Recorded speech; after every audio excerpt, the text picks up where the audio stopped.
Assalamualaikum warahmatullahi wabarakatuh. Apa kabar semuanya? Jumpa lagi kita di BUB2 Channel bersama saya Tri, membahas masalah bertanah dan perumahan. Teman-teman dan saudara-saudara sekalian, sering kita menjumpai ada calon pembeli atau para konsumen perumahan yang merasa dirugikan atau bahkan merasa tertipu oleh ulah oknum pengembang atau oknum developer yang tidak bertanggung jawab. Begini saudara-saudara sekalian, kejadian-kejadian seperti tersebut itu bisa terjadi ketika para konsumen ini membeli rumah atau akan membeli rumah yang belum selesai dibangun atau proyek perumahan ini sedang dalam masa pembangunan, ataupun kadang-kadang bahkan mereka akan membeli rumah yang lokasinya itu hanya berupa tanah kosong, jadi belum dibangun apa-apa, hanya ada banner-banner yang memuat gambar-gambar rumah itu ya, nanti kalau bangunannya itu sudah jadi maka akan berbentuk seperti ini kan gitu, yang gambar itu menarik. Pengembang dalam mempromosikan itu memang juga menggunakan brosur-brosur sehingga para calon konsumen ini tertarik melihat lokasi dan juga melihat brosur-brosur itu tadi, dan juga biasanya tertarik dengan harga yang ditawarkan karena menjual dalam status bangunannya itu masih sedang berlangsung atau bahkan bangunannya itu belum mulai dibangun, itu akan ditawarkan harga-harga yang mungkin menurut para konsumen ini termasuk murah sehingga mereka menjadi tertarik. Di samping itu memang gambar-gambar yang ada di dalam brosur itu terlihat bagus ya begitu, terus speknya juga yang di situ juga termasuk spek yang juga menurut mereka sesuai lah dengan harga yang ditawarkan.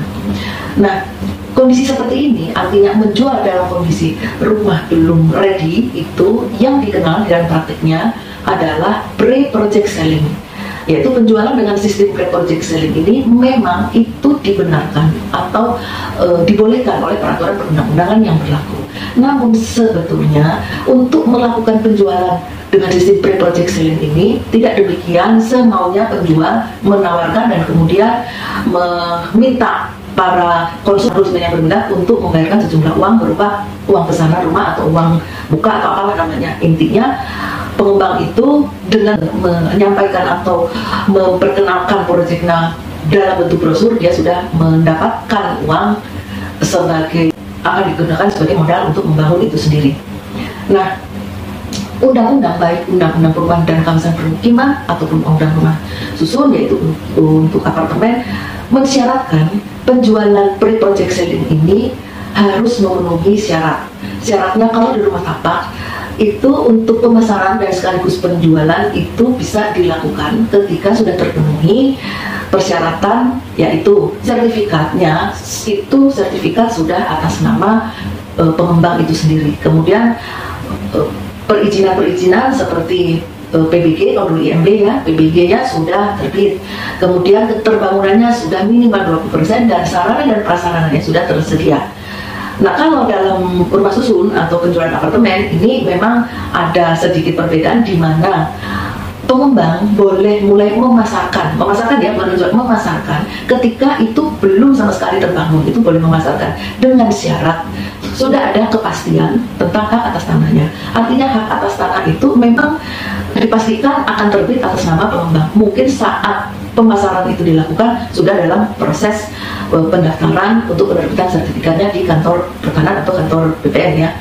Kemudian tata ruangnya itu sudah jelas bahwa tata ruang di lokasi apartemen itu akan dibangun itu adalah memang tata ruangnya, zona tata ruangnya adalah untuk bangunan perumahan berupa hunian bertingkat yang mungkin KDP-KRB-nya bisa sampai 20 atau lebih ya, atau 25 atau 30 lantai. Nah, kemudian juga ada kepastian perizinan itu sudah diperoleh, antara lain izin, kalau namanya SIPPT, surat izin pemanfaatan dan penggunaan tanah itu sudah ada, izin lokasi sudah ada. Nah, kemudian PBG-nya sudah juga sedang dalam proses penerbitannya oleh pemerintah daerah setempat. Dan juga ada bahwa sarana dan prasarana itu juga akan terbangun. Nah, semua ini, kepastian ini itu juga harus berbentuk tertulis. Jadi mestinya ketika pengembang itu melakukan pemasaran, ini semua juga harus disampaikan kepada calon konsumen. Maka calon konsumen ketika akan menandatangani apapun, ketika kepadanya disodorkan surat apapun, mintalah ditunjukkan surat-surat ini. Jangan hanya berdasarkan apa yang disampaikan secara lisan, tapi minta ini semua ditunjukkan. Nah, itu untuk mengembangkan agar para konsumen itu tidak kemudian nanti dirugikan ketika apa yang dijanjikan itu ternyata tidak dipenuhi oleh si pengembang yang bersangkutan.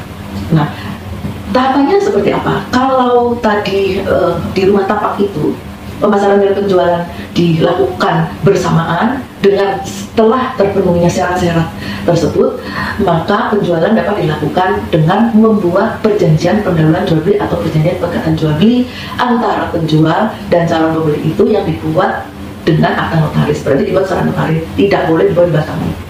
Nah, demikian kalau di rumah susun atau apartemen sebelum dilakukan penandatangan PPJB itu harus pada saat pemasaran, maka biasanya pengembang itu akan membuatkan surat pesanan rumah. Sebetulnya ini tidak diatur di dalam peraturan perundang-undangan, itu mekanisme yang dibuat sendiri oleh pengembang, ya begitu. Dia menyodorkan SPR, surat pesanan SPR, dan di dalam SPR itu aturan bahwa si calon pembeli harus menyerahkan sejumlah uang atau membayar sejumlah uang untuk mengamankan pesanannya. Jumlah uang ini dinamakan uang pesanan atau lebih familiar disebut booking fee. Dalam rumah tapak pun walaupun tidak diatur mengenai SPR ini, tapi kenyataannya pengembang itu juga ketika dia belum siap dengan persyaratan untuk dilakukannya PPJB, maka ketika ada orang berminat dengan proyeknya, dia akan menyodorkan kepada si orang yang berminat yang adalah calon pembeli itu adalah SPR. Nah, yang perlu masyarakat ketahui sebagai calon konsumen ya atau sebagai calon pembeli adalah ketika disodorkan SPR, tentunya SPR itu sebatas pemasaran sehingga yang mestinya harus dibayar itu sekedar booking fee. Tidak bisa SPR itu memuat setelah booking fee berapa hari kemudian sudah mulai mengangsur down payment-nya, uang mukanya. Biasanya itu 30% ya minimal. Nah, mestinya itu tidak ada di dalam SPR itu tadi. Tetapi kenyataannya banyak pengembang juga yang mensyaratkan itu ketika si calon pembeli menandatangani SPR. Sementara PPJB-nya tidak dibuat-buat, ya, tidak dibuat karena memang memenuhi yang tadi sudah saya sampaikan tadi. Itu memang dia belum terpenuhi, sementara uang dia sudah terima walaupun sebatas booking fee. Karena booking fee juga jumlahnya itu variatif, tergantung dari berapa yang ditawarkan penjual dan pembeli mau membayarnya. Nah, kalau sudah dalam penandatanganan, ketika pembeli sudah bersedia menandatangani, maka itu berarti dianggap sudah mencapai kesepakatan. Nah, kalau sudah terjadi kesepakatan, maka kesepakatan ini itu adalah berlaku sah sebagai undang-undang bagi para pembuatnya. Karena kesepakatan itu ditandatangani oleh kedua belah pihak. Artinya sama-sama yang satu menawarkan, yang satu menerima dan mau menerima persyaratan yang diberikan oleh pengembang. Nah, inilah yang kemudian dalam perjalanannya ketika semua janji-janji yang diberikan oleh pengembang di awal itu banyak yang kemudian tidak dipenuhi. Ada yang pembangunannya itu sudah sekian lama tidak juga dibangun, ada juga yang dibangun tetapi ya sekedar dibangun saja dan pembangunannya terlihat tidak ada kemajuan, bahkan ada yang stuck begitu, pembangunan berhenti. Ada juga yang memang terbangun tetapi penyelesaiannya itu terlambat, melampaui dari apa yang sudah dijanjikan di dalam surat-surat pesanan rumah itu, atau bahkan mungkin kalau sudah membuat PPJB itu sudah dituangkan dalam PPJB kapan si pengembang itu akan menyerahkan rumah itu. Ternyata banyak pengembang yang penyerahannya itu melampaui dari apa yang diperjanjikan. Kadang-kadang melampauinya bukan hitungan bulan, kadang setahun, bahwa kadang ada yang 2 tahun belum diserahkan juga gitu. Karena memang pembangunannya ada yang belum selesai, ada yang sudah selesai tapi entah kenapa belum juga diserahkan. Ada yang sudah diserahkan, sudah ditempati, tetapi tidak kunjung bisa menandatangani akte jual beli karena sertifikatnya belum selesai, atau belum selesai dipecah, atau mungkin sertifikat ini masih dalam agunan sehingga oleh pengembang itu belum diproses pemecahannya. Nah, dengan demikian sekian tahun pula pembeli itu tidak mempunyai status sebagai pemilik, sehingga dia pun sebagai pembeli itu belum mendapatkan kepastian hukum akan kepemilikannya. Nah, inilah hal-hal yang memang perlu dipahami atau diketahui dengan sangat teliti oleh para calon konsumen atau pembeli ketika transaksi jual beli ini dilakukan dengan sistem pre-project selling itu. Satu sisi itu yang dibolehkan oleh undang-undang, tetapi sebetulnya negara juga sudah memberikan rambu-rambu itu sebetulnya dalam rangka untuk memberikan perlindungan kepada masyarakat konsumen itu tadi, yaitu dengan syarat itu ya, dengan syarat yang diberikan. Dan kalau di Undang-Undang Rumah Susun ini ada sanksinya. Ketika PPJB itu dibuat sementara syarat itu belum dipenuhi, maka si pelaku pembangunan atau si pengembang yang bersangkutan itu bisa dikenakan sanksi pidana maksimal 4 tahun penjara atau denda maksimal 4 miliar rupiah. Tetapi yang terjadi, yang biasanya ini terjadi waktu yang molor gitu, waktu yang molor dalam penyelesaian pembangunan atau dalam penyerahannya atau dalam penyelesaian sertifikatnya gitu ya. Kadang-kadang waktu yang molor itu memang PPJB-nya sendiri memang belum dibuat, sehingga sanksi ini yang diberikan yang seperti apa, karena kenyataannya PPJB belum dibuat. Hanya saja di dalam SPR itu tadi ada kadang-kadang oknum pengembang yang mensyaratkan di dalam SPR itu di samping membayar booking fee juga ada tahapan-tahapan untuk mengangsur down payment-nya.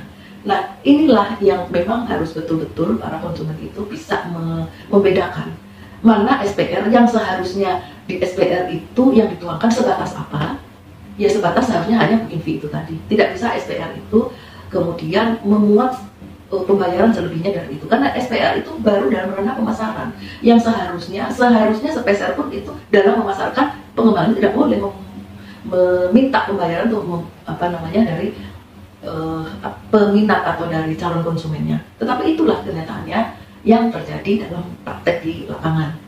Nah, perbedaannya SPR dan perbedaannya PPJB. Kalau PPJB itu berarti itu sudah terbangun 20%, sertifikat sudah atas nama pengembang, PPG sudah terbit, dan sarana dan prasarannya sudah ada. Nah, itu harus dibedakan. Nah, kalau sudah PPJB itu memang sudah bisa calon konsumen ini diminta untuk memenuhi pembayaran down payment-nya yang minimal sekitar 30% itu tadi. Nah, demikianlah ini sebagai informasi atau yang dapat saya sampaikan terkait dengan pre-project selling di bidang perumahan ini yang kadang juga berpotensi merugikan masyarakat calon pembeli. Oleh karenanya itu, teliti sebelum membeli, pelajari semua aturan-aturan yang terkait dengan proyek-proyek yang dinamakan pre-project selling ini.